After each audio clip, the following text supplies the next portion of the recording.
Broadcast is live. Yo, what's up, guys? What's going on? We are live. What are we gonna the Etsy challenge? What can we call this? The Etsy challenge live. Yeah. Freebies. Yeah, Okay. All right. Yeah. So, guys, what's up? We got Jay, we got D, and myself, RJ. What's going on? Hello. Good morning on the West Coast, and then on the East Coast. Good afternoon. And then I think we can even go out to like.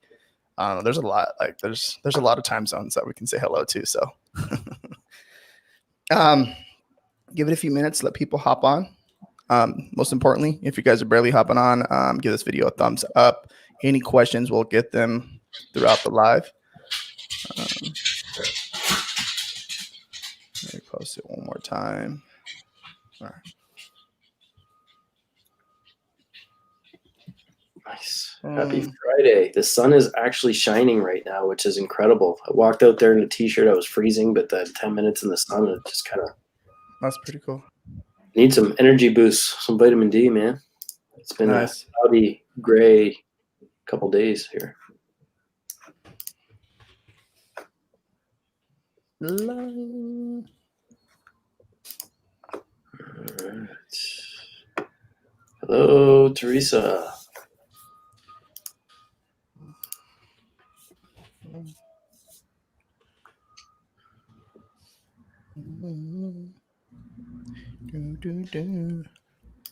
So this new Facebook update is actually pretty cool. I'm getting used to it. I'm putting the live in the on all the groups to it quickly, but it threw me for a loop there for sure. I haven't seen it yet, so it's like I don't know. Yeah, that's Teresa. What's up? What's up? What's up? I've seen those wonderful comments in the back end. I was reading them last night, Teresa. Thank you. Appreciate that. Awesome. I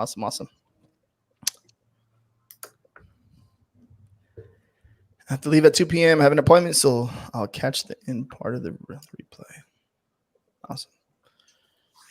Like I said, so we got people hopping on right now. If you guys are barely hopping on, we haven't gotten to the content yet. Just go ahead and give this video a thumbs up. If you're over on YouTube, give it a thumbs up. AJ, what's up, man? Give this video a thumbs up, man. I see you. Yeah. We actually were messing around a little bit. We're kind of like yesterday was 4 p.m. and now today is 10 a.m. So yesterday for you guys, right? J&D was 7 p.m. and then now it's 1 p.m. Right. Yeah. Kind of wanted to mix it up for everyone and see what happens. So yeah. Exactly. See who's on at this time in the day, you know? Yeah. Who's taking lunch breaks on the out east our way, or Eastern Central or Eastern Standard, and then whoever, maybe on the way home from work or whatever. Yeah. Raph, what's up? Happy to have you join this time. Yeah. So topic, we are talking about how to create a brand identity on Pinterest. And so a lot of you who are new to selling on Etsy might not know that you can actually link a lot of your products and create that same thing that we were talking about yesterday, that same community feel on Pinterest in order to drive some sales and some traffic to your store. Or you can just be kind of doing a different strategy where you're just kind of pinning things to other people's boards, but you obviously have to know those other people, or find some group boards in the Pinterest groups that are on Facebook and stuff so that you can be getting seen that way too. So this is what we're going to be talking about today. Now, I should mention, if you are coming in and you are liking all of this content that you're getting here for free for these 7 more days, is it? 7 more, including today. You should actually sign up to the Etsy Challenge. The Etsy Challenge is, of course, open. It's 30 days of live training with myself, Jay, and RJ. And we are going to be basically just, pushing things forward. The whole idea of the challenge is to help you get set up and started with selling on Etsy. We had 703 people go through it last year, and there's only 400 spots this year. So we're doing these free trainings to kind of just showcase our knowledge. It's going to be way more lit when we get into this challenge. It's going to be way more content. And so if you're a beginner and you're just kind of thinking about starting on Etsy, the course actually comes with a 5-day warm-up right? So that you can get up to speed and know how to get started on Etsy, just the basics of how to get started with print on demand, with selling online. So naturally, if you're new, you don't want to sit on the fence too long, because that's 5 days. You don't want to be doing that course right when the Etsy challenge starts, right? You want to be doing that at least a week before we start, so that you can be up to speed and kind of keep up with everybody else that's in the challenge, right? Yeah, no. So yeah, the Etsy card, like Dee said, the Etsy challenge is open.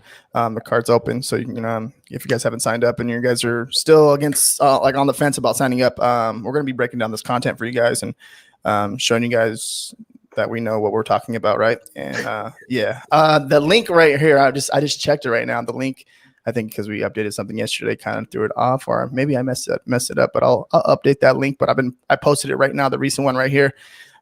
It's in the comments. It's Etsy challenge, that one right there, not the one with the one with sales. I was like, what the heck happened? So so it is definitely open. If you guys haven't signed up, just make sure you guys sign up. We got 7 more days left. The countdown it's starting, right? And we're only accepting 400 people, and we're definitely getting close. Like, we're gonna get close to that when that 7 days kind of ends. So we're getting close to there. So. All right, so let's just hop right in. So yesterday I shared my screen with you guys. I'm going to do that again today to show you guys the difference between, or the different strategies, I guess, for getting started with a brand identity on Pinterest. Now, the first thing, naturally, step 1 is to make sure that your shop is a brand, okay? So if you don't have a brand, or if you're coming over from a different marketplace like merch or something like that, and you have a whole bunch of different designs for a whole bunch of different niches, you want to at least brand yourself.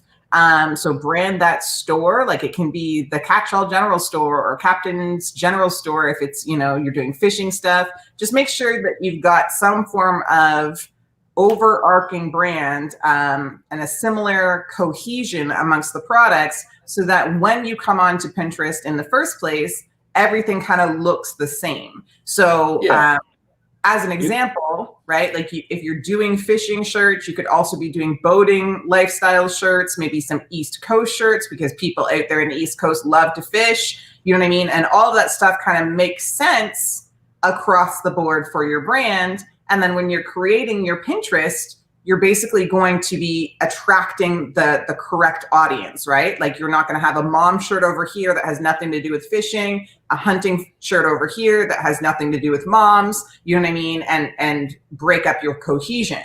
That's not if you have like a general store, for example, it's going to be a lot more difficult to kind of, make use of the Pinterest posts or boards if you don't already have a social media presence and people know what they're getting at, right? So you want to make sure that what you're posting is relevant to the content you have in your store in terms of listings and that sort of thing, for sure. People want to know. I'm going to just go ahead and share my page. That's not to say if you guys don't, literally don't have a general store, or sorry, that's not to say if you guys do have a general store that has a bunch of different niches in it that are not cohesive and connected, there isn't a way to do this on Pinterest.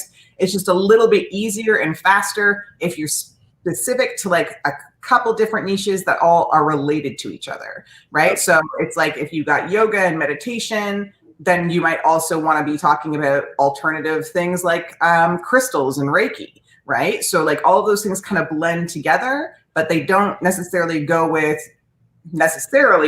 punk rock shirts, right? So I'm going to open up and I'm going to give you guys some idea of what I'm talking about here. So can you see my screen? 1 second. Uh-oh. There we go. It froze for a second. There it is. That's okay. Okay, we're good. So right here, we're looking at Timber and Gray. And Timber and Gray, if you don't know what this is basically a wooden sign shop. Okay, so again, Timber and Gray first started out with an Etsy store and then kind of moved out of Etsy into a Shopify store once they started to get some good traction. Okay, so right off the top, right here on their Pinterest, you're seeing right here, this number says 2.7 million monthly viewers, right?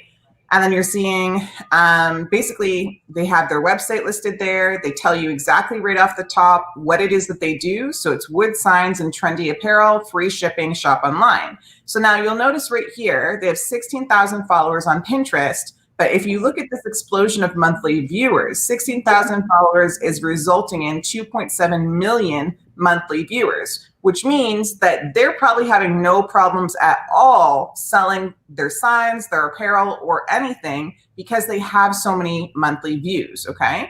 So if we go down, Pinterest has kind of changed things up, I think a couple of years ago now, but to allow you to have these featured boards, right? So they're featuring right at the top their own stuff, right? So their home decor is over here, and then their shirts and things are over here, okay? And then as you start to scroll down, you can kind of see all of the pins they have from directly inside of their shop, and they have the little prices there, right? And you can see all of the different apparel, and it kind of makes sense if you know what Timber and Gray is. But another thing I want to call it and mention is whenever they're doing their apparel photo shoots, almost always there's a Timber and Gray sign that you can see in the back. So regardless of whether you are into the clothing or you're into the wood signs, they're keeping it on brand by making sure they're showcasing both things that are available inside of their store. Okay, so it's kind of like double dipping that way, right? It's super smart. Yeah, and then so also kind of the basics. So sorry, go ahead, RJ. So I'm to think about it too, just like you don't have to overthink this, right? Something very simple can be considered branding, right? And it just it's that's what I think a lot of people think, like, no, I need the best this, I need the best that. And then there's just like people have their own flip on branding, right? And as long as it like can relate to you and people know it's you, in a way, it's like it's considered branding. They know it's you, right? In a way, so it's branding. It's like in branding speak, like when we're talking about the creation of brands or the growth of brands, we lots of times talk about things like brand aesthetic, right? So you'll notice on this page, for instance, like all of the pictures look like they're the similar tone or vibe, right? So we've got like very kind of muted earthy colors. We've got some rustic things. We've got fashion that you would expect of people who like rustic things. You know what I mean? You've got some brighter colors and some funner, like more poppy things. But for the most part, it's a very cohesive look when you come and you see this, because it all kind of, and I guess, immerses you in the brand experience, right? So when you come to Timber and Gray, what you're looking at is rustic wood signs. What you're looking at is clothing that's comfortable. It doesn't often have a lot of graphic on it. It's more so like minimalist in a sense, like simple colors, simple fabrics. You know what I mean? It's not flashy and in your face. And then what I kind of wanted to point out here is if we actually go and look at the rest of their boards, so not just what's showing up as featured, you can start to see how they're actually curating this audience, okay? So step one on your Pinterest setup is naturally to go ahead and put your products that are in your store in a couple different boards and label them appropriately for the audience that you're trying to reach. So home decor wood signs in Timber and Gray's case, and women's fashion, trendy women's fashion, right? So then that's how they're going to go ahead and just literally pin all of the stuff to get people to their sites directly. But in the meantime, they're up here pinning all of the other things that they know their audience is into. So first thing here, I peeped this Ray Dunn mug over here that says mom to be. It's, again, similar aesthetic to what you're going to see on Timber and Gray, where it's like very muted, earthy colors, some wood toys, very simple text, okay? And then if we start to look through the rest of their boards, oh, of course, naturally, people who like these wood signs are also into farmhouse decor, right? So the first board that's up here is farmhouse decor. People who are into farmhouse decor are also into DIY projects. They love a good DIY. So that's the next thing, right? And I know like basically how they've gone ahead and made this work is they've done it by alphabet, right? So they've labeled these boards or named these boards according to how they wanted them to appear on their feed. Okay, so you're noticing everything here. Amazing DIY projects is not just DIY projects. So they know people love Farmhouse, people love these amazing DIY projects, and then people who have that Farmhouse vibe are all about a comfortable, different kind of cozy interior, right? So they've got some amazing interiors that really kind of hit the nail on the head of what you're trying to go for when you're going for Farmhouse. It's about this is smart too in a way, because you can, instead of I've seen a lot of people do the same thing with boards, and they'll just put, you know, whatever the most popular boards are first, and they'll just sort that way. But you can almost create more of an engagement with certain boards by listing them alphabetically and not just organically, like the way, you know, if it was DIY projects or cool interiors, you can just, you know, name the board out in a way that you're putting, you know, I guess making it show up first by putting all things or amazing, using words with A in them to get them up there, or B, right? Absolutely. And that's the thing. So like, as we continue to scroll, we're seeing blogger style fashion, and they're picking specifically bloggers that make sense for their brand. Okay. So you're seeing people like this little picture here. It's a farmhouse decor in the background. I can already tell that. I don't even have to click on that. I get that vibe off the picture. Same with this kind of flooring and these white clean walls. It's a farmhouse vibe. Right, this one's a little bit different, but again, it's got those simple colors, right? Like those earthy colors to it. So it still matches and it's still considered on brand. Then as we continue to scroll, we're seeing even more farmhouse style popping out from these boards, okay? So Timber and Gray knows, naturally, people who are into the farmhouse thing, people who like Ray Dunn, people who are basically loving shiplap and do-it-yourself projects, all of those people are basically their people. That's their tribe. That's who they're trying to attract. So they're making boards specifically to attract that audience, okay?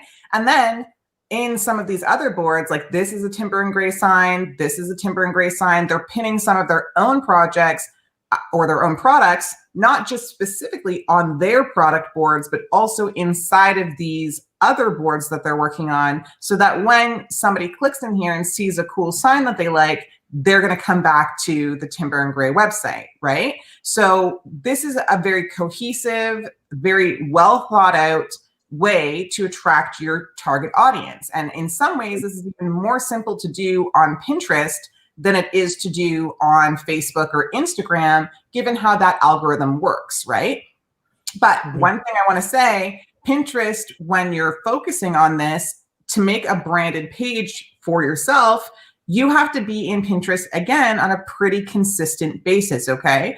Pinterest says they want you in there at least 3 times a day, pinning at least 10 pins. So that's why you're seeing a lot of these pins that are here. There's like 13,000, 1,000, like 3,000, a lot of different boards that have tons and tons and tons of pins on them, right? Because I would say Timber and Gray has been at this probably for at least a couple of years, and they're going in there consistently and adding new ideas to these boards as it makes sense for the categories of the boards that they've set up, right?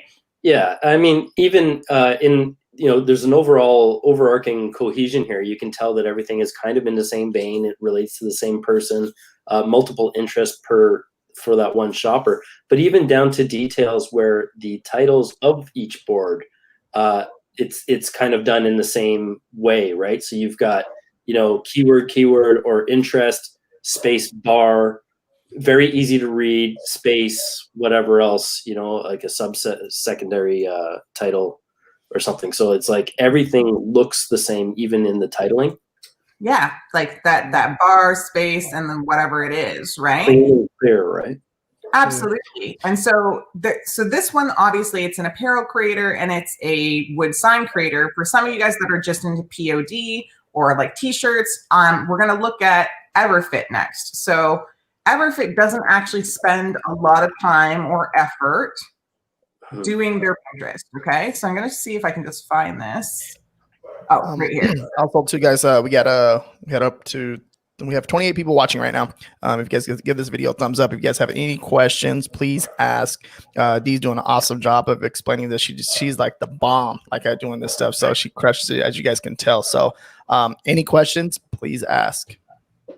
Absolutely. And then we will get to your questions as soon as this little bit of content is through, for sure. So if we're looking at Everfit again is an apparel brand. Okay. So like when you come into their Pinterest, you see this is their branding. This is their logo. Again, not a crazy amount of followers here. There's only 433 followers on their page, but from that following, they're getting 17.1 thousand monthly viewers to their store, right? So I point these things out to just show you don't need to have a massive following on Pinterest in order for that to be resulting in traffic to your store, whether it's an Etsy store or a website or whatever you're doing. You basically just need to make a cohesive set of boards, okay? So again, very similar to what Timber and Gray did is most of these up here go directly back to Everfit's website. You see how like when I hover over the image, it shows you the link that it's going to take you to. But separately from that, they've also got some boards here, right? So again, Everfit knows its target audience. Again, they're kind of trying to target some people who are into, I guess, like Airbnb properties and like farmhouse style, right? But then they've got their whole board that has all of their products. They've got different kinds of shelves, laughs, fit chicks. So they've spent some time kind of figuring out who they're trying to get in front of, who is most likely to purchase their stuff. And then they built these boards out in a way that they're trying to attract that audience so that they can later basically sell to that audience, right? Yeah, I want to point out two boards in particular here. One is the typography one, and one is the Fit Chicks just before it. So those two are great too if you're going to do anything that even, wall decor or text-based designs on shirts and stuff. Two reasons. The Fit Chicks one, for example, looks like it's a bunch of inspirational quotes and or memes. The ones that get all the love or the most love or the most pins, repins and shares, those are great ideas for you to kind of put your own spin on and use as a base for your next design. And then the typography ones that, resonate with that crowd, let you know what kind of style font that, that potential target customer is really finding interesting right now, right? Or what's hot. So those are great two boards to have too, that kind of thing. Absolutely. And if I were to kind of just critique what they're doing over here, I would say they have a lot of shirts that actually target drinkers. Okay. So like people who like to have social drinks. And they have zero boards that basically have fun drinking recipes, have fun, drinking games maybe, or anything like that. But a lot of their best-selling shirts are like this one here, the Winosaur. I think another one said something like, if you're going to be salty, at least bring tequila, So like they target these moms who likes to drink or family people who like to drink. And I think it's a big miss that they're not actually putting a board with fun drink recipes or like pretty drink recipes on to kind of start to attract in some of that audience, right? Because naturally, the same moms who are going to wear a shirt that says Winosaur are probably making sangrias at home. They're probably making some fun, cute drinks that they have this attention to detail as it relates to how things look. That's basically what the driving force of farmhouse is. Even it's like it needs to look comfortable and family centric and cozy, right? So I would say that's a big miss. Or even recipes for like dinner and stuff like that, because we know, again, Everfit targets an audience of probably, I'd say 26-year-olds to about 40-year-olds, right? And those people, lots of them, women, have families, right? So quick and easy snack ideas, quick and easy dinner ideas, like that would be another easy board that's going to start to attract that audience. Quick question. I know it's off topic. You like sangrias? I do. Hold on. There's somebody at my door and I don't know where Dan went. Be right back. Come back later. Come back later. I will be right back. I'm going to stop sharing real quick, but I will be right back. Jay, you like sangrias?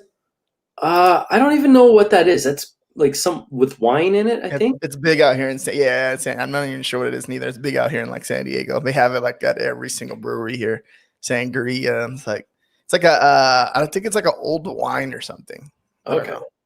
But yeah, I mean, as things relate to Pinterest too, it's important to, you'll see like in Everfit, for example, they had links to their shop for every single item, right? So each one of those, if you clicked on it, it would, I'm fairly sure it would take you to that particular listing within their shop. Things to consider though are if you're in, for example, the farmhouse, home decor niche, and you're making things from scratch, like pieces of furniture and that sort of thing, you may not want to have that image or whatever, that pin link directly to your one of a kind product or your two of a kind or three of a kind product. In the event that you run out, that pin, I mean, they're there forever unless you actually delete it. And you don't want to start deleting stuff, right? Once you get kind of a bit of a momentum, you want to keep that there forever. So in the event that you run out of inventory on that certain thing, just make sure that that particular item won't link to that that pin won't link to that item, because then they're going to get a dead link, or we can't find this item. And if you're on Etsy as it relates that way, they'll get suggestions for other people's items that are that Etsy deems as similar. So if you do have the one of a kind, two of a kind pieces, it may be a better idea to link that pin to your shop sections, where they can find at least whatever's in that particular shop section. If that makes sense. And I think also too, just understanding the platform. This goes back to like everything, right? Just understanding how people use Pinterest, and that's gonna benefit you, right? When you're doing your pins and stuff like that. Understanding how people even shop on Pinterest, right? People actually do shop on Pinterest, if you didn't see that. But just like with the branding and all that stuff, and how you can leverage other people's pins to drive traffic to your website, like, you know what I mean? So it's like a big, like, you're brainstorming, right? And you're leveraging other like topics and stuff to drive stuff to your boards and stuff like that. So it's really cool. It's really, really awesome. And just to cap on what I was saying there, is that if you're using a POD company, for example, and you're going to have ample supply of that particular item, then by all means list to that item, right? You just don't want to have a pin going to something that is unavailable for any given period of time. Absolutely. You're probably going to hear my dog whine because my husband just walked outside, but I'm going to show you another version. So I want to show you a bigger brand to show you how it's pretty much the exact same strategy that they're using that you're seeing on the smaller brands like Timber and Gray and Everfit that I showed you, that might be similar to your own, right? So I'm going to share my page again. Can you see it? There it is. All right, so we're talking about Lululemon right now, okay? So I wanted to point out one really interesting thing that I found when I was looking at some of these bigger brands, okay? So Lululemon here has 2 million followers, and yet they're only getting from those 2 million followers 3.1 million monthly viewers. And if we remember going back to Timber and Gray, okay, they had 16 or 17,000 followers and we're getting 2.7 million monthly viewers, okay? And so I'm showing you this and I'm telling you this because I want you guys to understand that just because there are big brands out there that have a lot of money, it doesn't mean that they're doing their branding super well in all of the different social media channels, because arguably the following on Timber and Gray is much better in terms of like the views that you're getting than it is here on the Lululemon page. That being said, the similar strategy or a similar, like a similar kind of organization structure applies here. So on the Lululemon page, as you scroll down their Pinterest page, naturally, all of the things that they know that their audience is doing show up up top.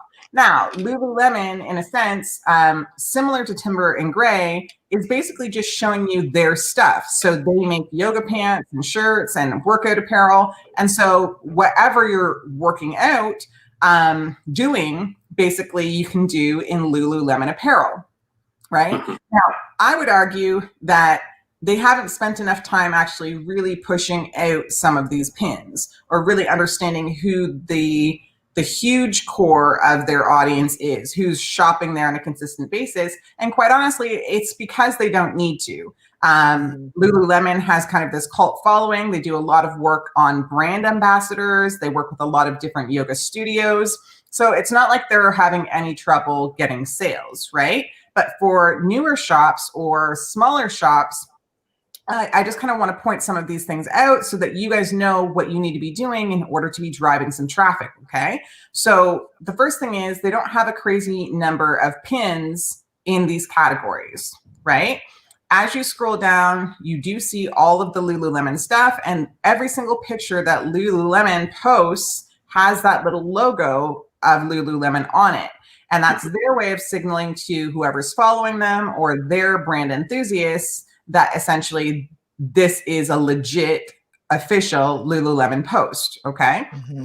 If we click on their boards, we're going to see, again, they don't do an amazing job of actually bringing in the aspects of the lifestyle, okay? They're talking about Lululemon time cycle. They're talking about, yoga. But for the most part, compared to a brand page like Timber and Gray, this is all about Lululemon, really. It's not really all about the customer, right? And so while it's working, because like I said, they do a bunch of other kinds of marketing to drive the traffics into their physical stores and online, it's not as cohesive a strategy, or as I should say scrappy a strategy, as a small guy who's trying to be seen, right? If Lululemon was a burgeoning company, they just started, they would probably be doing a lot more around what they call like yoga poses, how to do certain yoga poses, all of those kinds of pictures that get the crazy love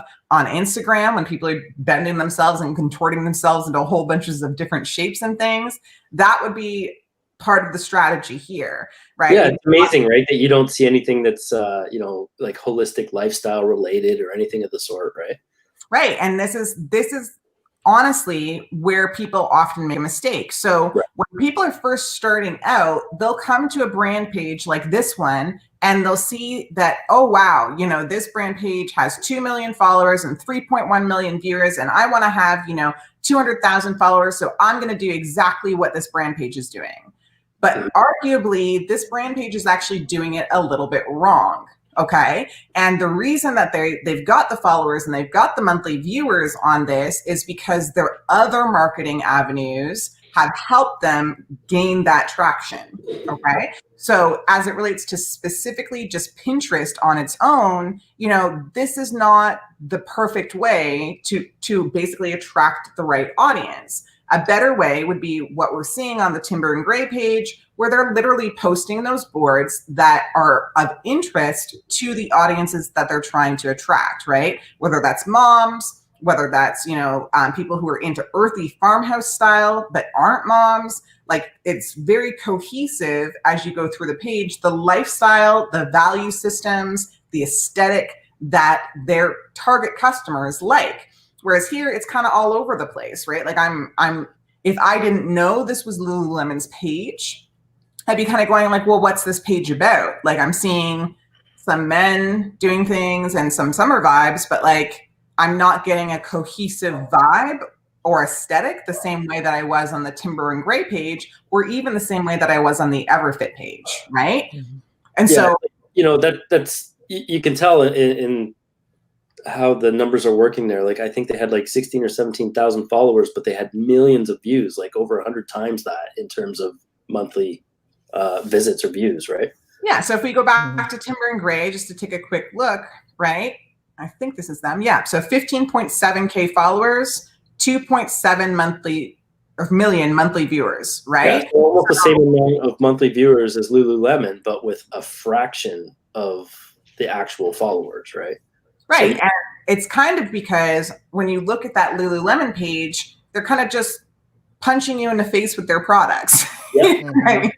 They're not really trying to build out other sections of that page that kind of, I guess, engage with the target audience. Like these boards on the Timber and Gray page really engage with the audience that they're trying to get in front of, right? Like, it's about baby shower gifts and DIY signs and farmhouse.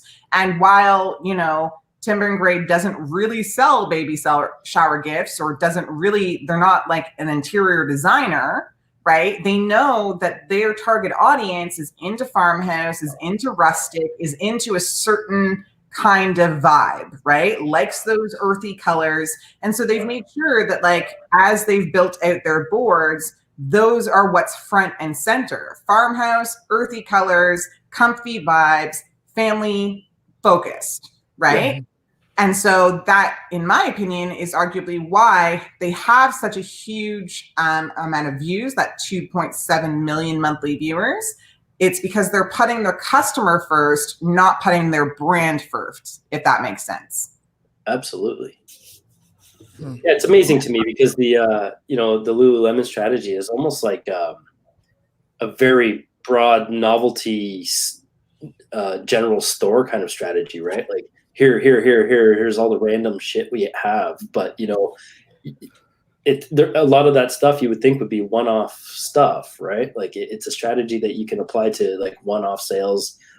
People will go in and check what's going on in there, but when you have a cohesive branding in that sense, where you're hanging out where your customer hangs out, what they're into, their interests, would be surprised if there's like a recipe thing down in that timber one as well. But that sort of thing, right? You want to provide as much engagement on your boards as possible. So like if the customer is shopping or just interested in a piece of home decor, oh, that's cool. They'll look through a few other things, and then they get, they'll see I don't know, a model wearing a shirt that kind of relates or matches, what's going on in the decor in the house, or a throw blanket or something. And then they'll go in there, and then they're into textiles. And then inevitably, they come across your actual products, right? And then that's to me is a cohesive marketing strategy for sure, right? Absolutely. Absolutely. Some people I don't know. I like when you land on it, right? When you land on the board, when you land on the front page of the Pinterest brand, you want them to feel like it's a brand, right? And it's you. You don't want them to feel like, this shit's boring. Like this is like some of the brands I see. I'm just like I like Beetlejuice, right?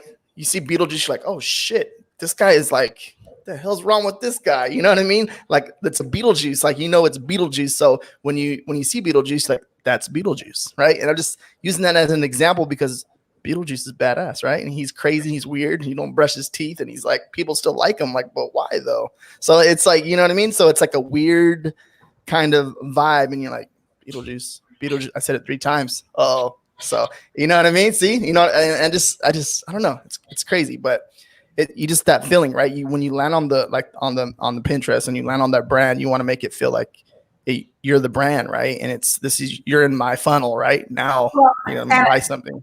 And to that point, honestly, a lot of these brands are really great at storytelling. A lot of these really small brands. So the one that I was talking about yesterday, there was Canoe and Lake on there, and she used her Instagram basically as a mini blog, right? And I was sharing with you how she does that. She just puts blurbs about what's happening in her life and her family, and then she goes live to her followers, whether there's 2 followers or 16,000 followers, almost every single day.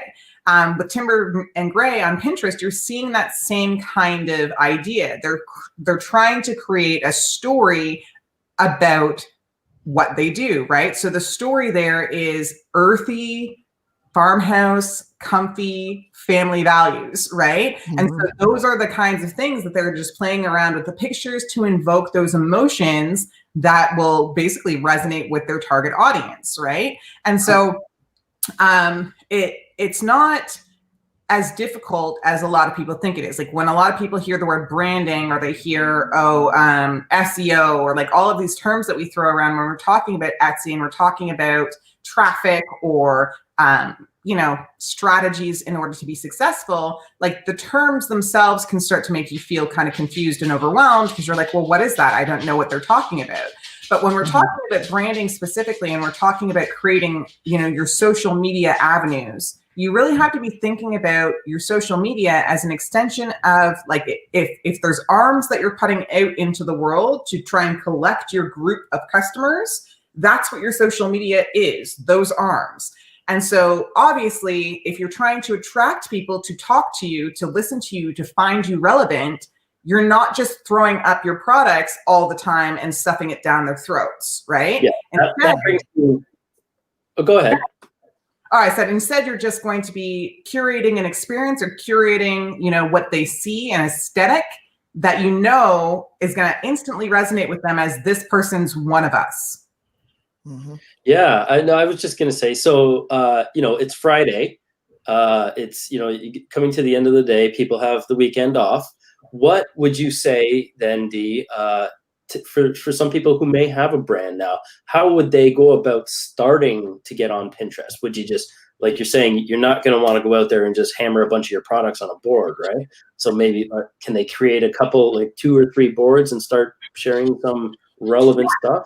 Absolutely. So I actually do say for a lot of the people, the first step is to obviously register your Pinterest, put your logo there. If you have a link to your Etsy store, link it in the top. And then the first kind of snippet is the about section on your Pinterest is basically what you're doing. So you can say in that area, wood signs and trendy women's clothing, or cute clothes for nurses, or whatever it is that you're doing, right?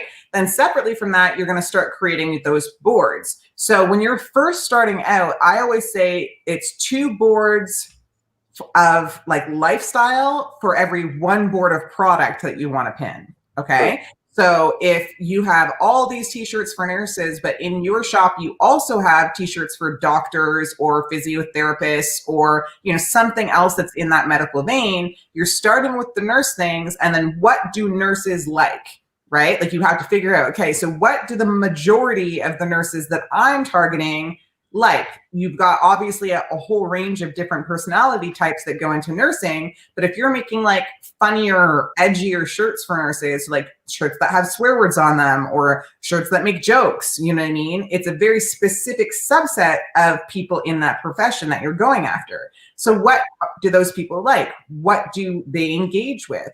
Are they on blogs about nursing? Do you know what I mean? Do they have nurse pride? So even if one thing is nurse pride and then you're going and you're finding posts, you type in nurse pride on Pinterest and you're finding other posts from other pins that you're filling that board with, or you're finding blogs that have interesting pictures that you're filling that board with, it makes a lot of sense, right?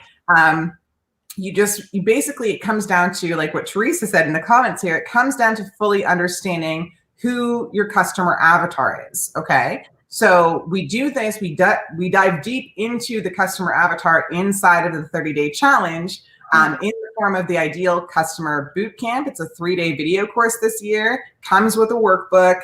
And basically we really do a deep dive on figuring out who it is that you best want to serve and who it is that is most likely to engage with your products, okay?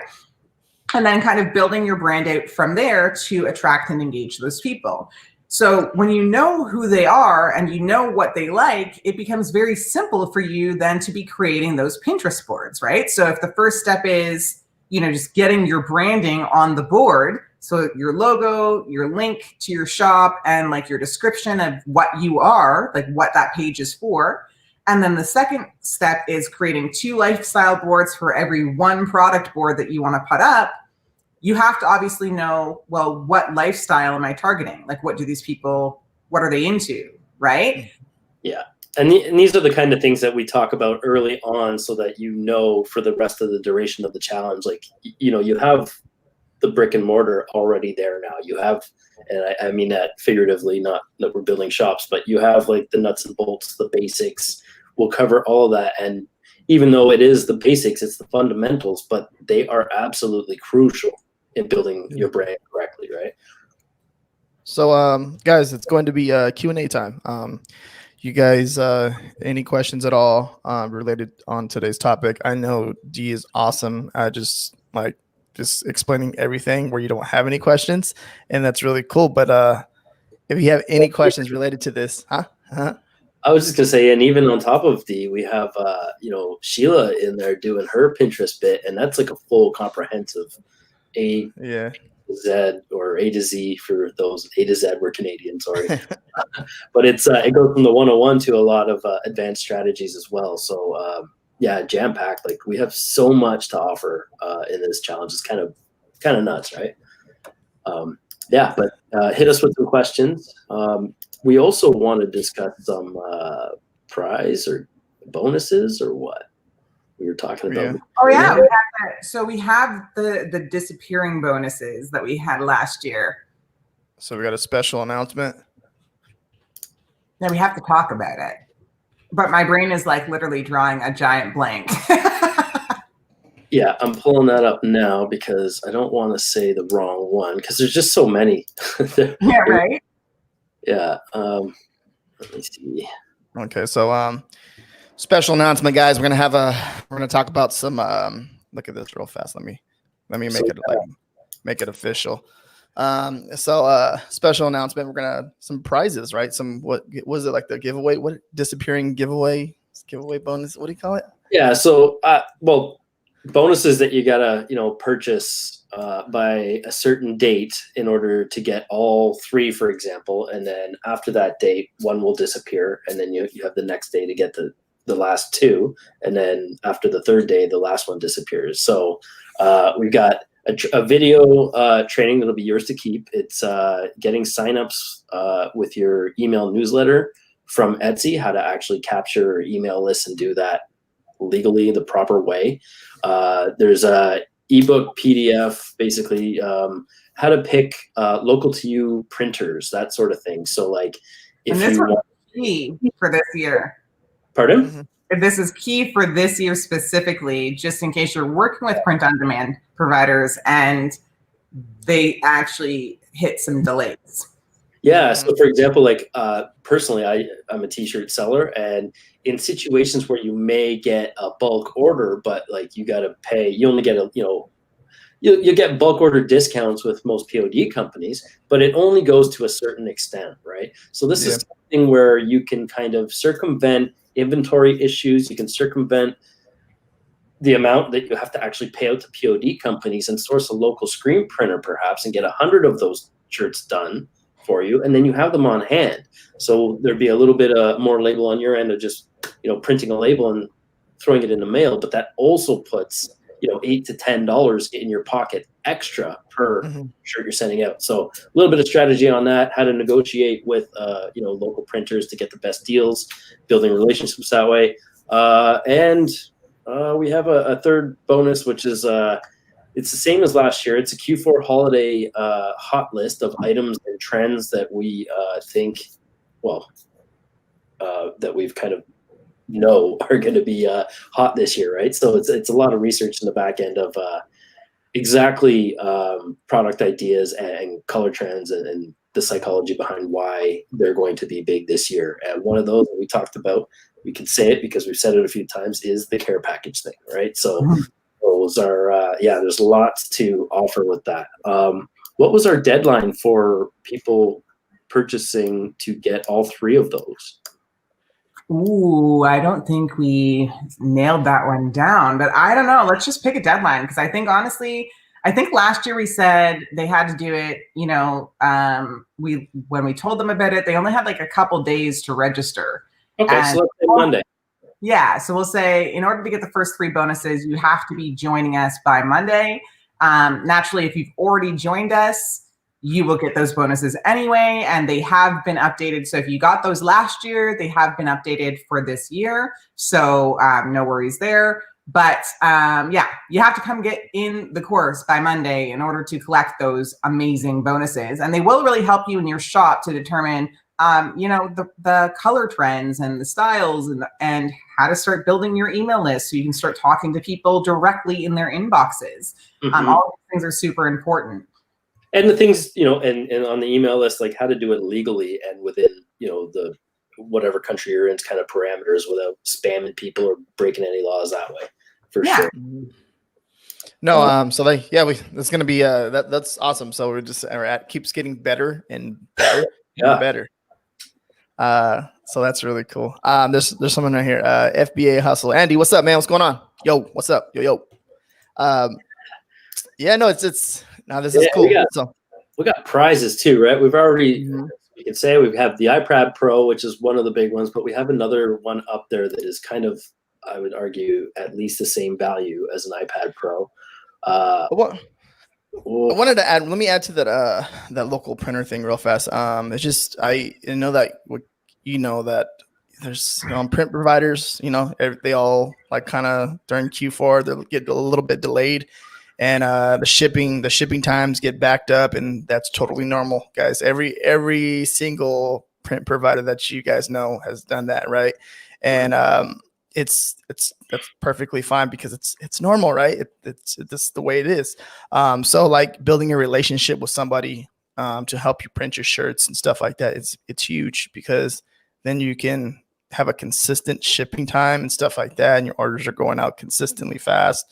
And it's really cool. So like I'm always a big fan of just building relationships with people, right? And I've done that over the years, and I've done it with D&J too as well. And we're here right now and helping you guys take your business to the next level. And most likely you guys, if you guys follow along and follow the challenge and everything, you will be pretty successful at this. So it's just, it's fun. For $97, you get so much value. And honestly, the profit that you'd get from like 8 or 9 shirts would cover you if you're selling t-shirts, right? Like Absolutely.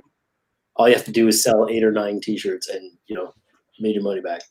Exactly. And that's the thing. Like, I think honestly, if you apply yourself to what we're learning, the big thing is we give you action steps. We want you to take them after every live that we do during the 30-day challenge. When you take those action steps and you actually apply yourself, your stores do start to sell. This has been true for people who just started an Etsy store during the challenge last year. And it's been true for people who had an Etsy store that they decided they were going to work on during the challenge, and then needed to reinvigorate, and started to kind of really help them out. So I think we missed the question and answer thing, because I think there's a couple questions that came in maybe after a little bit on the thing. So I know there's one, I think it's Jackie, but I think it's spelled French, right? Like Jacques. And it's at it might be 144. 144. Thank you. Right. Yeah. So is the Ask to Do board secret while you add a bunch of pins and then go live with them? I mean, I'm setting up my account for the store. So I have a Pinterest business account for myself as a stylist. I know it annoys people to add a lot of pins at once. Honestly, they like the frequency. So they like you being in there as often as you can. But that being said, if your lifestyle is busy, okay, and you only really have one dedicated time of every day that you can go in and do your pins on Pinterest, having those pins on your boards organized in the right categories is arguably more important than being there every single day, okay? They do like relevance, and they do like recency in terms of how often you're going on to Pinterest and just pinning a few things here and there.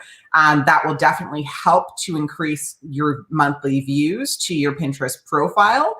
But overall, if it's an all or nothing kind of strategy where like you can't be in there 4 times a day pinning at least 10 pins, so you're going to pick one time of day to go in there, I say pick that one time, but try to make sure that that time is when the audience is likely to also be on. Okay.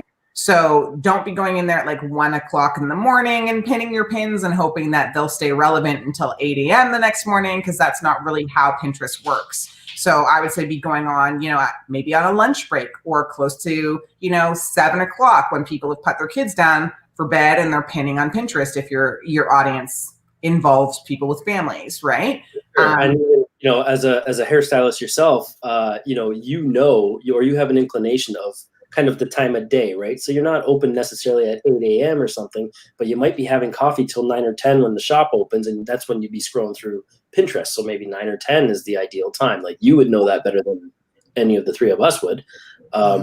But yeah, I mean, that's the kind of thing. And I think it's the same with Etsy, with Pinterest, in that consistency is probably better than, dumping a whole bunch and people like seeing stuff at a certain time of day and maybe getting bumped down, like to Dee's point, and then having nothing for 4 days, right? Like, it's better to put one item a day for those 4 days as opposed to all 4 on one day and then nothing.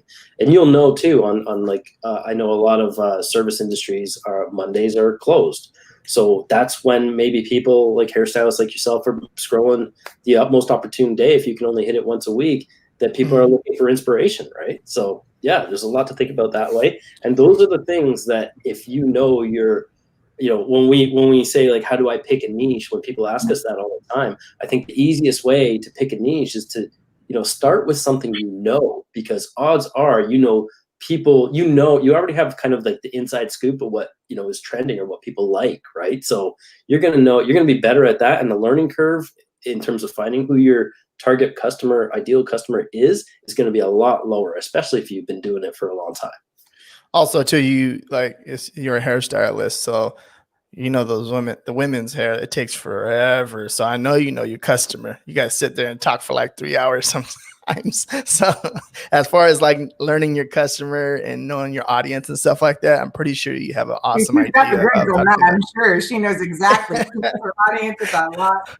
So then there's another question here from iHeart Tesla at 1:47 or 10:47 your time. There we go. So it's better to start from zero or delete everything in the Pinterest I already have. So the answer to this one is kind of, it depends. And maybe if you're still watching with this, you can kind of type into the comment box when I say this, okay? So if you have a personal Pinterest right now, what you want to do if you have a store is go start a different Pinterest that is specific to your store, okay? Don't go ahead and delete your personal Pinterest and then start trying to make that the incubator for your store. Instead, just register a different Pinterest account using a different email. And then Pinterest has like recognized that lots of people actually do this. And now you can kind of switch between both. At the top right-hand corner, you can add an account and switch between those two different accounts. So that way you can still keep your personal Pinterest, and then you can also have your other Pinterest.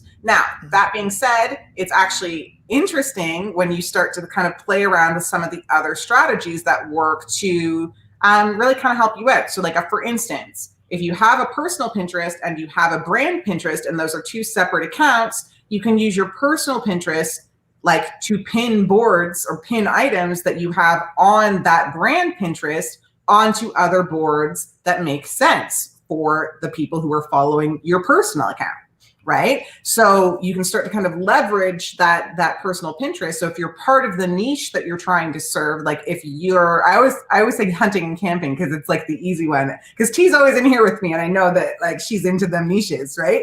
So. But what I'm saying is, like, if that's your niche, so like hunting, camping, fishing, that's your niche, and you're also part of that niche, your personal Pinterest is likely to have a bunch of things that surround that niche, right? So then it makes sense if you've been working on boards on your personal Pinterest, that if your clothes are then filtering from your brand Pinterest over onto your personal Pinterest, that people who have found your personal one and follow you and like the kind of content that you're sharing there are also going to like some of the things that your brand has to sell. And it's an easy kind of not in your face, not spammy marketing tactic, because it's like you're just filtering some of your stuff into those boards. And again, it's starting to collect the attention of the audience that you're trying to get in front of, right? So yeah. It's a little more subtle, but it still has the same resonance, right? And then if people figure out who you are or who the owner of this business is, and they go to your kind of personal profile, then it'll make absolute sense, right? As opposed to you being, I don't know, if you're into the camping, hunting thing, and that's kind of what most of your boards are, and people figure out that you're there, you're over there, and then you're, I don't know. I can't even think of a vocation or whatever your interest might be, but if you're knitting or something, right? Like something completely different, then be like, well, it kind of creates a little bit of a question in terms of, is this person really who is running the shop and that sort of thing? So not that is necessarily a detriment, but it definitely helps if they can, if there's some crossover that way, right? Yeah, and some organic crossover, not like all of a sudden you're like, a 40-year-old man who's never knit in his life, who's trying to sell, I don't know, wool or something. And then all of a sudden on your personal Pinterest, you're like, cute baby sweater. Like that's a little weird. Right? Teresa, I have no local printers. No local printers around.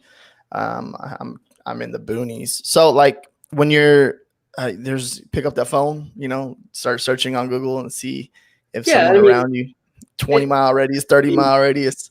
It's easy to have a box of 100 shirts shipped to you for $30 or something. It'd be a lot cheaper than, paying for individual shirts to go out. So it's not like you have to be super local. It's easier if you're local and you actually want to go shake hands. But if there's, something 45 minutes or an hour away, it's still worth the drive in a lot of cases, right? So to go say hi. Yeah, or if you have the capacity in your day and you want to kind of take some more control, like if you can get a heat press, hold some stock, and maybe work with some of the Versatrans or like, the print like shippers that they'll screen print your stuff and ship them to you. That's also another easy way where you don't have to have a huge amount of technical knowledge to get started, but then at least you've got a backup plan in the event that your PODs do get delayed because of the volume from Q4. Yeah. And I love that idea too, because you can have designs pre-printed for you and shipped to you, and 20 of them or 30 of them will only take up this much room on a shelf somewhere, right? And then you can just order the garments as you need from some of the big suppliers. They usually ship next day, so you can have it there in 24 to 36 hours typically. And then you just throw it on your shirt and press, and you're good. No, Jackie said, I signed up the first day, so I get all the bonuses. Yes, absolutely. Yes, absolutely, yes. That's what YAY, the acronym YAY is now. It's an acronym. Yes, absolutely, yes. AJ is ahead of us. Teresa, do you happen to have a heat press? I think that's what he's talking to. I'm pretty sure, yeah. That's exactly what he says, actually. Just if you have a heat press, you can buy silkscreen transfers online, and wholesale blanks are less than $2. Oh yeah, you can pocket a lot of money by doing a little bit of elbow grease yourself. All right, we're coming up on an hour right now, so let's get like one or two questions in. If you see any more, I think there's one. Where'd it go? Teresa says still trying to figure out how to do care packages with POD and different suppliers so that the customer or gift receipt gets everything in one care package. Help. So I have Okay, go ahead. You go first. Okay. So I have a strategy that way where you can easily have the stuff, shipped to you, and then you can package it, and then you can send it out that way if or drop them off if it's a local kind of thing, like on Marketplace or that sort of thing. But if you're selling on Etsy, for example, you can also order bulk of a couple of those things and have them ready to package and ship. And then you can actually make your packages and make it look really nice and have a listing for that too. But that's one strategy. Go ahead, Dee.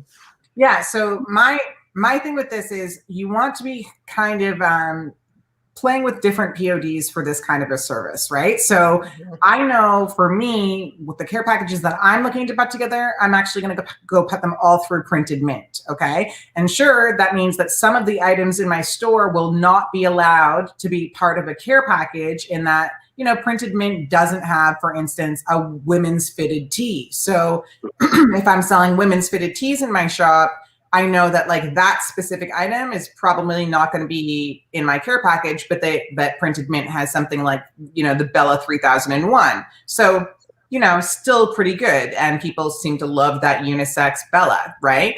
So I'm looking at the print providers that have different items. So like one of them is Art of Wear. Another one is, like I said, Printed Mint.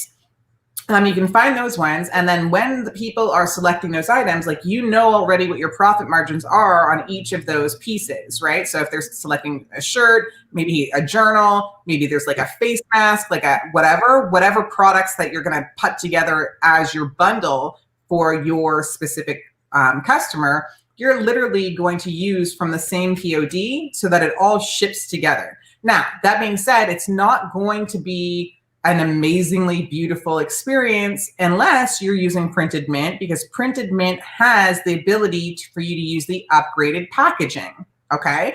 So you can use the upgraded packaging for those care bundles, and what that comes with is like fully branded stickers. You can choose the color of like that crinkle paper that goes inside the package. They have like a bow tie that you can choose the color of, all of that kind of stuff, okay? And so that actually completely solves the problem of, okay, well, now it's not going to look good, right? So it gives you some options that way. Even with Art of Wear, even with Art of Wear, they have an ability for you to have like a note card or something in there. And if you use that note card, like if you use the customization or personalization field for those care packages, knowing that there's a good chance whoever's buying them is wanting them sent directly to the person that they're buying them for, you can actually force people to send you a little note inside of that gift card. You know what I mean? So that you can put it on that order and you can say, oh, this is from Auntie so-and-so. Hope you're having a great year, you know, whatever, right? So basically the strategy is to find a POD that has a variety of the different kinds of products that you want to put into this package. I like Printed Mint just because I look at, you know, like the quality. I haven't heard any real issues with them in terms of quality or turnarounds. And I like them because they have that added option to have that actual custom packaging, right? And then from that point, basically like you're motoring, right? Like once you put your packages together, so they're going to get 1 or 2 or 4 items for one locked price. And then when they order those things, you go into Printed Mint and you send them out, right, into a care package. Yeah, and I think another, I think it's great that Teresa's saying T-shirt, camping mug together, because that's something that, you know, Printed Mint offers that you can easily bundle coming from one source and it'll be packaged together. But the other thing with Art of Wear that you mentioned, somebody earlier in our private Slack group was asking about tote bags and stuff, right? And Printed Mint does a great job. They've actually got 3 or 4 different versions of really cool looking tote bags, and you know, you even have options for the straps and all that sort of thing. But what's really cool is that you can have labels printed yourself and shipped to them, and they will attach your own branded label on each bag inside or wherever with your own branding on it if you have them done and sent to them, I think for free. So that's a really cool option too, if and when you want to like start, you know, tagging stuff, right? Yep. No, AJ's over here bringing the heat. He's telling secrets that people shouldn't know. Oh, come on. Everybody should know everything. That's the whole point, man. Everybody should know everything. No, but I'm just like, how'd you know this? Did you test this yet? For those add-ons and packings that you can send to them. They will store it, fulfill it, but they charge for storage and picking. Yeah. There's a few PODs out there that do that. Yeah, it's a good idea. I mean, why not, right? If you're building a brand, then it makes sense sometimes, right, to have your own branding on there. And always make sure that you order a sample every now and then, just to make sure that they're doing it correctly, right? Yeah, because that's the thing. Ultimately, you don't want to be like sending, you know, the 3 different items from 3 different PODs, because then you're paying shipping at each one of those PODs, and that's like you're not making any profit off of that, right? So you want to figure out what POD provider can actually help you get to that end result that you're looking for. Make sure that, you know, like if there's different turnaround times listed for just mugs or like home decor, if you're going to do some pillows and stuff like that, versus like shirts, that you're taking that into consideration when you're building out those packages on Etsy. And then basically just plan to use that one POD every time you see a care package come in. Yeah. All right, guys. So we'll hit this one right here. I made the special one in the back. So why should I join the Etsy challenge? Why? Well, why should I join the Etsy challenge, guys? Why? Honestly, it's one of those things. It's like if you're the type of person that is working a corporate job and has corporate job blues, like I can tell you, I was in that position where literally every Sunday at like midday, I would start dreading going back to work. I would have that feeling. I'd be like, ugh, now I have to plan all this stuff. And then you're planning, you know what I mean? Like, I know a lot of people maybe right now aren't working out of the home, but some people still are. And so if you're going out, you have to plan now with the pandemic, how you're going to stay safe. Do you have all the right masks? You know what I mean? Like it's like all this extra pressure. And so if you're in that scenario or situation, and clearly you're watching this, I would argue you're watching this because you want a path towards more freedom, right? You want to be able to be the maker of your own destiny. You want to be able to have a shop that sells enough that you can supplement your income or entirely replace your income and then not have to do that job anymore. And it might not even be about that specific job. Like maybe you just don't want to work for anybody else anymore. You just want to work for yourself, and you want to be able to build some brands, and you want to be able to really kind of just take control of your lifestyle so that you can sleep in on Monday until noon if you want, you know, or you can go to the gym at like 11:30 and not have to worry about coming back until 3, you know, or, you know, you can do some of the cool things that you see people who do have these print on demand stores or successful Etsy stores or successful even Shopify stores do on a consistent basis. Go on those vacations. You know what I mean? Just have that time. That's why you want to take the challenge, man. Like, we're going to give you a bomb of knowledge about how to have a successful Etsy shop. You're getting strategies. You're getting all of these crazy bonuses. And I mean, literally, like, I was thinking about this last night and I was shaking my head because I was like, damn, there's probably some people who are watching these with us and thinking, like, you're really going to give me over $3,000 worth of stuff for $97? Like, it seems too good to be true. Yeah. But you can see also, if you're watching live with us, in these comments, people are in here who took this challenge last year, who got an amazing value, who got some sales, who really set themselves up for success after going through that 30 days of content with us. And largely, a lot of that success, they will tell you, was due to that challenge, right? So it works if you put in the work. But that's the thing. You need to know what to work on. You need to know where to focus your time. And you need to know the action steps that are actually going to make a difference for you in your personal life, right? So that's why you take the challenge, in my opinion. For sure. For me, it's even simpler than that. So I was working like the crazy high octane stress job, and I would honestly, like, I couldn't get sleep at night because I was so stressed out. So I'm going to bed around midnight, 1 o'clock. I had to wake up at 4:45 in the morning. I would sit there with my head in my hand, like every day was the wrong side of the bed, no matter what. Sit there with my head in my hands for 10 minutes, like wondering what I could do to get out of work. I thought, like, maybe I could somehow, catch my finger in the car door so I wouldn't be able to click the mouse, because that's all I needed to do that day, or type on the keyboard.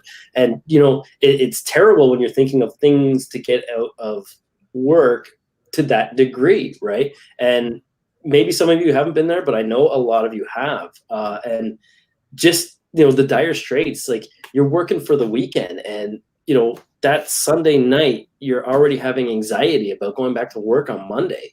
You know what I mean? That for me was the liberation factor there, right? Like, not having to stress about that, to a point where Teresa just commented, like, you want to learn and build your own business, you need this course. Took it last year, do it again. The course should be at least $500, but then I slept until noon today. Freedom is priceless. Freedom really is priceless.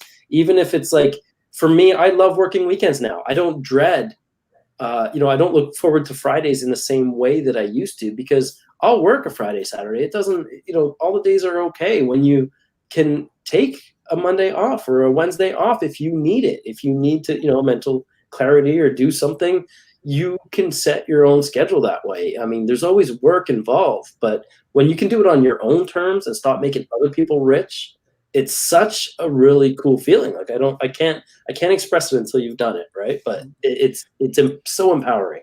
It makes you feel that sense of worth that maybe that shitty boss you had just beat you down over time, right? Like, oh yeah, like, honestly, and I've had so many crappy bosses. Like, it's like, I feel like in some ways it's like those corporations really pick the people who are the biggest jerks, like, who are narcissists or like abusive of their power or just mean, and they promote them because, like, they know that, like, other people are afraid of them or something. It's not very often that it's based on, like, how well those people work. And so it's yeah. Me personally, I used to work retail, right? And the hours are just never like a set schedule, and I really didn't care about that anyways. But like, I was just, because I always like to do stuff at random times sometimes. So sometimes I'll be working this time and sometimes I'll be working that time. Black Friday was crazy. I would wake up, no Thanksgiving, go to work like at midnight and then work till 3 p.m. the next day. So 15 hours. I was like, dude, I don't care. And I was making like, that day I'll make like $3,000 that day. And I was like, dude, there's no way I'm making the good money, but this is not worth my time. I don't give a damn how much money I make in that one day. And I just like, it's cool. It's like, but if I can figure out how to do this myself and make my own hours and stuff like that. So it's just like all this stuff and doing everything and making money online. It's good because you set your own schedule and stuff. But at the same time, it's just, I'm dressing up as a puppet every day. Like I had to wear a suit, my tie, these $800 dress shoes that were never comfortable. But I would talk to new people every single day. And that's what I loved about it too, because it was like, that's what I loved about that job. It's like talking to new people, meeting new people, people coming in from China, people coming from all over the world to the mall. And I get to meet them. And dude, some of the people that I've met are really awesome people. And I was like, dude, this is And then I started learning about the power of the internet. I was like, I can meet these people faster on the internet and be me. And that was it. And yeah, I don't know, but I just got tired of the scheduling, the hours, working long hours, and dude, working 15 hours in a day, 12 hours in a day with some dress shoes on your feet, it hurts. Yeah, but you know, like you can make all the money in the world, but if you don't have the time to spend it, or you're not in a mental capacity or a mental state to want to go out and spend it because you just want to stay in bed, you know what I mean? Like depression's real when you're stressed out, right? Like things affect you, man. And what good is all that if you can't share it with the people that matter most to you, right? Like I want to sit every morning, my wife and I sit with our dog on the back porch, sometimes for 20 minutes, sometimes for 2 hours, right? We can do that. You know, there's work involved for the rest of the day. And if we're out there for 5 hours, then I got to put that back in, you know, to my businesses eventually. But to have the luxury to do that, if we're deep in conversation or we're even just sitting there observing nature, it's something we're allowed to do because no one can tell us we can't. And it's little things like that for me. So I dropped the Etsy challenge. I dropped the Etsy challenge right there in the comments again, guys. If you guys haven't signed up, sign up. I know there was one up here. There's one more question up here. I'm not sure if you guys. So, hey, how is this different from the previous challenge I took? I love the environment, but was wondering what else is different in the content. So this year we have upgraded the content from last year. Okay. So we say this to our Ready Aim Scale members as well.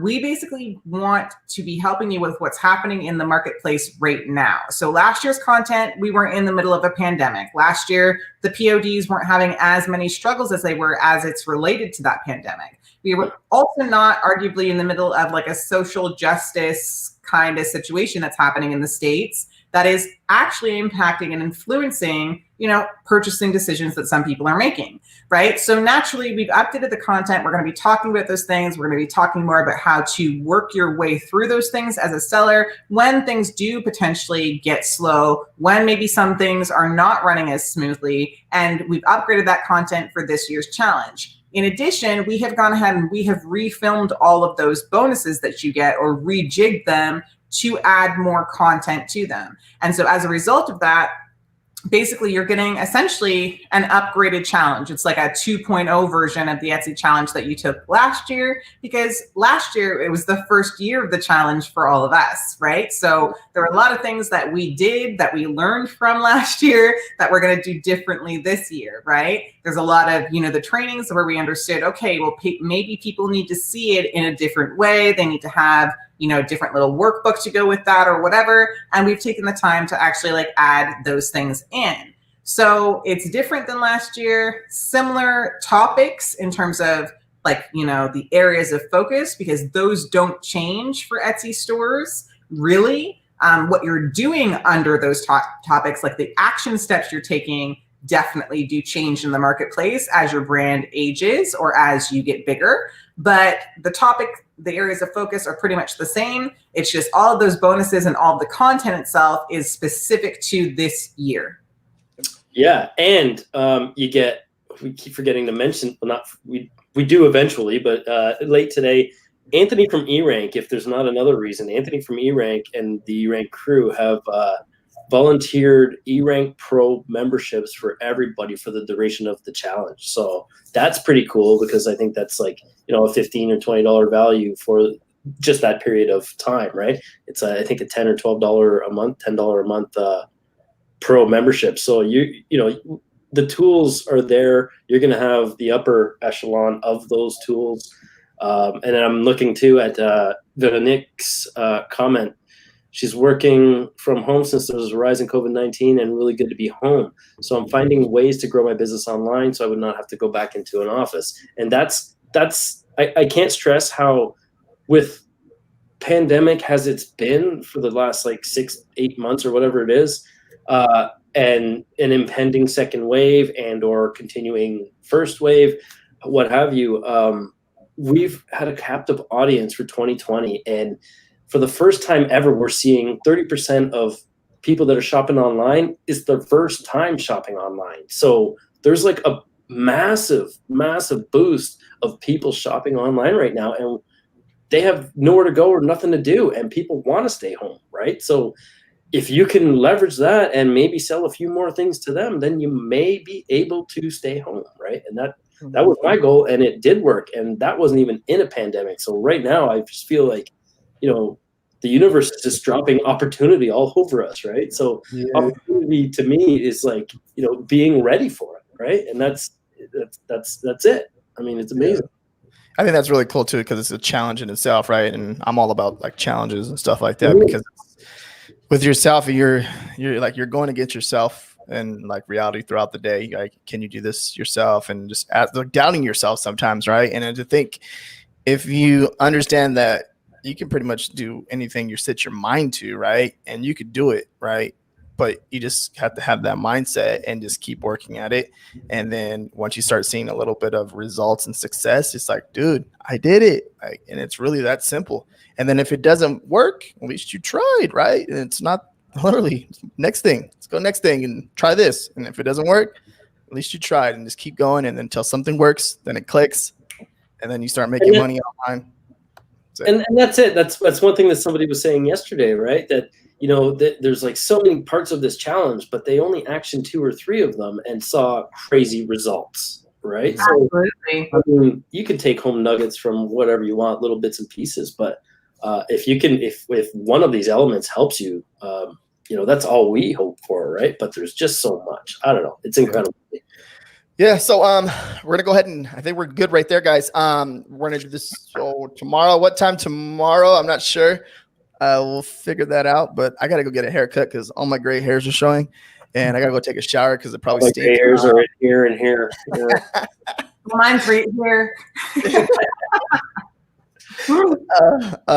So yeah, man, and just hope everyone has an awesome day. I love this morning vibe, this morning energy. So we might just, I don't know, it's up to J and D, but we might just do this morning one again. This one was pretty cool. I liked it. It was perfect time and everything. So now we get to go enjoy the rest of our day and make sure everything is working correctly. And yeah, peace out. Have a good week, folks. All right.